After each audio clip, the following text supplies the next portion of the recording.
Le Libor est donc un benchmark qui connaît de nombreuses limites, et une nouvelle génération de taux overnight sont sur le point de le remplacer. Le taux overnight le plus utilisé est le Fed Fund. C'est un indice de référence directement lié à la Réserve fédérale des États-Unis, et près de 80 milliards de dollars sont échangés chaque jour avec cet indice. On peut penser que ce taux est idéal car il permet de se couvrir face aux différentes politiques monétaires que met en place la Fed.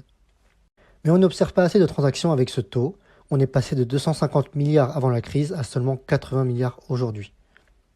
Comme on peut le voir, les volumes de transactions du SOFR qui sont en blanc sont plus importants que ceux de la Fed qui sont en jaune. Enfin, la Fed a exhorté l'Alternative Reference Rate Committee, l'ARRC, à ne pas choisir son taux car elle craignait que la politique monétaire soit paralysée par une utilisation intensive du taux de la Fed comme référence. Après 3 ans de discussion, l'ARRC a décidé de fixer un overnight Treasury Repo Rate comme remplacement de référence pour le Libor, le SOFR. Un repo est un accord à court terme pour vendre des titres, puis les racheter à un prix légèrement plus élevé. Les marchés des US Treasury Repo sont liquides et importants. Les volumes quotidiens de repo sur le SOFR ont atteint en moyenne 780 milliards de dollars.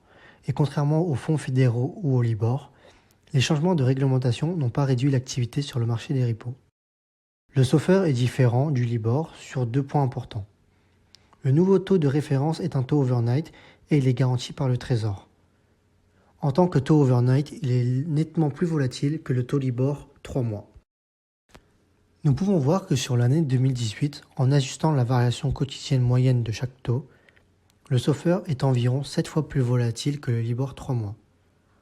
En jaune, nous voyons la variation du Libor et en blanc celle du SOFR. Sur ce graphique, le SOFR est représenté en blanc et les Fed Funds en jaune pour l'année 2018.